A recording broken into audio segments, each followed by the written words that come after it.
And now the further adventures of Big John and Sparkie. Today's chapter is entitled The Rivalry Between Yukie and Big John.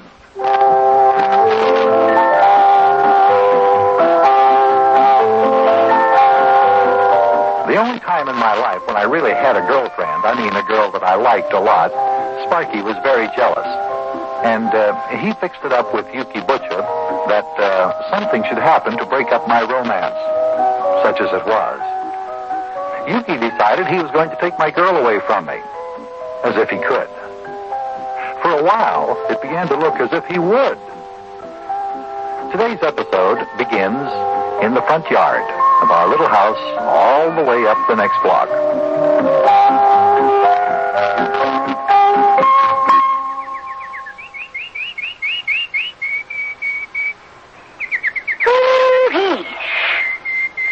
Well, it's sure hot today, isn't it? Man, what's the temperature? Oh, I don't know. Last time I looked at the thermometer out in the back porch, it was getting pretty close to 100. Wow, that sure is hot. Little old bunny is laying under your hammock there, just panting to beat the band. I know, I can hear him down there. Oh, it's good. Just feel good to be able to lay here in the hammock under the shade of this old tree and rest. That's the way to spend a hot day. It's even hot out here in the shade. Hey, big guy, if I go in and put on my swimming trunks, will you squirt me with the hose? Oh, come on. Why can't you be satisfied with just lying here in the shade of this nice big elm tree? No, it's so hot. The water squirted on me will make me cool. Why don't you put on your bathing trunks, too, and we can take turns squirting one another? Well, if you want to get out the hose and attach it to the spigot there, I'll go along with that. Howdy there, fellers. How are you today? Hey, hot enough for you? How's she going there, Sparkie? Hi there, Pop-Pop. I was just going to go get the hose out of the garage and attach it to the spigot here, and Big John's going to squirt me. Oh, now, wait a minute, lad. I got a better idea. See what I got here under my arm? It's my bathing suit, rolled up in this towel. I came over to see if you fellers like to go out to the swimming pool with me and take a little dip. What would you think of that? Hey, boy, that's a good idea. How about it, Big John? Should I go in the house and get a swimming trunk? You want to go over to the swimming pool with me, Pop-Pop and me? Yeah, sounds like a good idea. Okay, you go on and get the towels and the bathing trunks, and we'll just take off. Yeah, okay.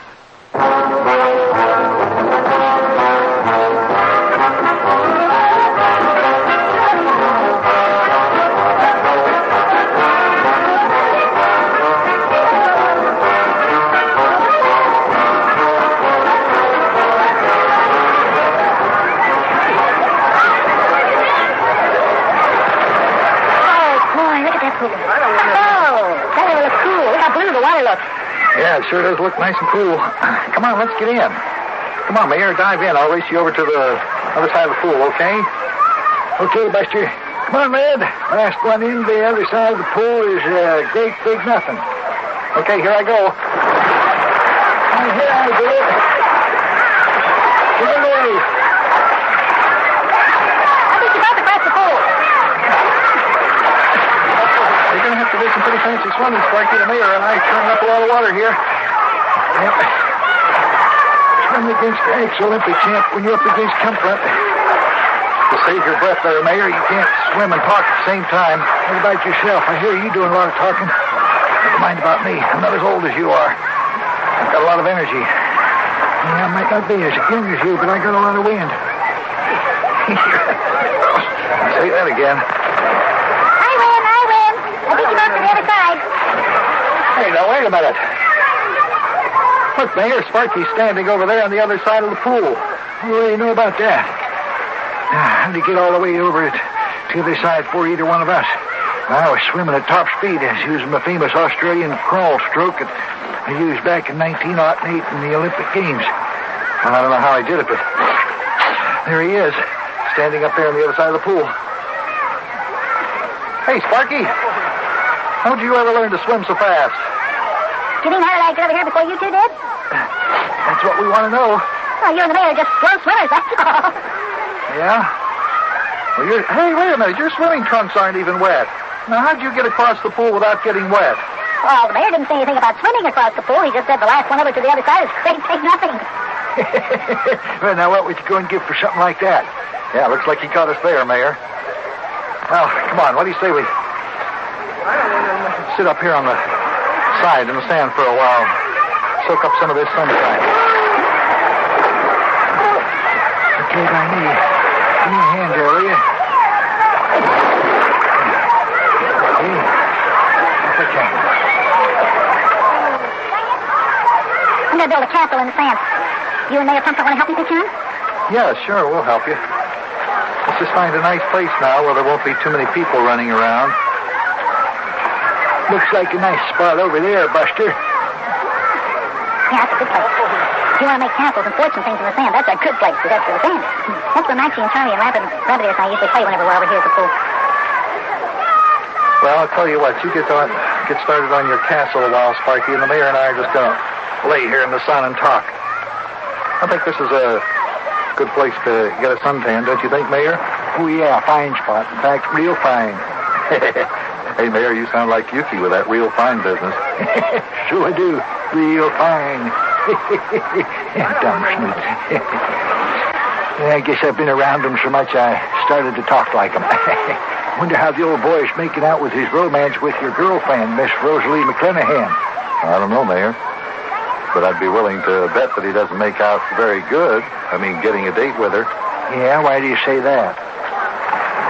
Well, it was a couple days ago, Yukie served notice that he was going to start giving me competition for Miss McClenahan's affection. I've been out with her since, and she didn't even mention anything about Yukie asking her for a date. Yeah, Buster, that doesn't mean anything. I mean, maybe she just didn't see any reason for telling you. Well, I doubt that. In fact, I asked her for a date for some evening this week, and she said that she couldn't because she never dates during the week because her job at the radio station keeps her pretty busy. Well, that's one thing to be thankful for. Yeah, another county heard from. You just play with your sand castle there, buddy boy. No, Mayor, I doubt very much if Yukie will make any headway with Miss McClenahan at all.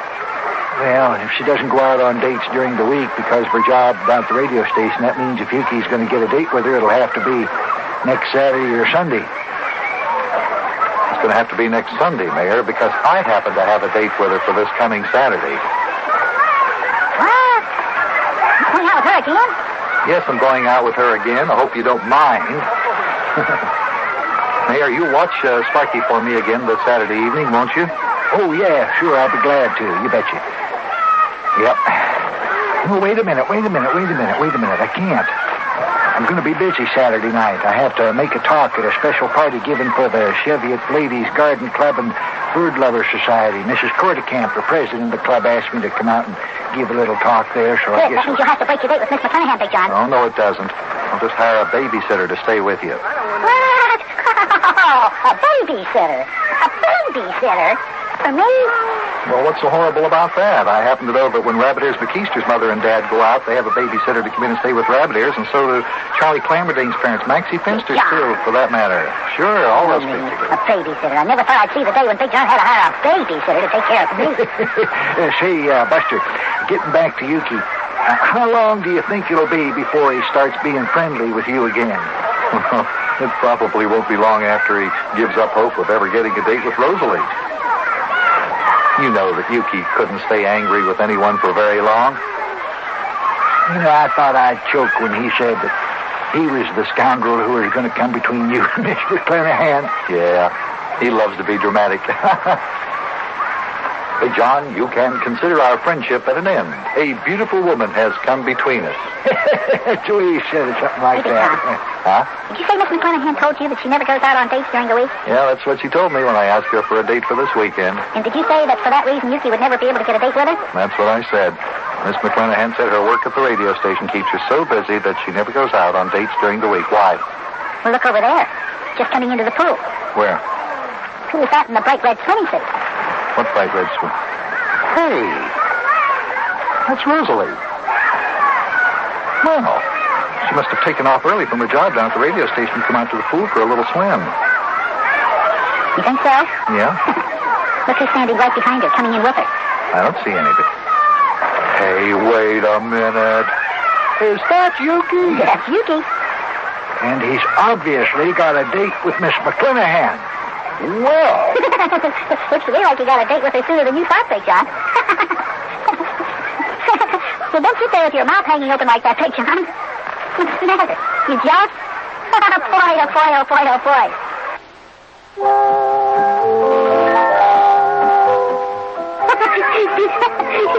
You should see Big John, kid. He's sitting there watching Yukie and Miss McClanahan as if he can't believe his eyes.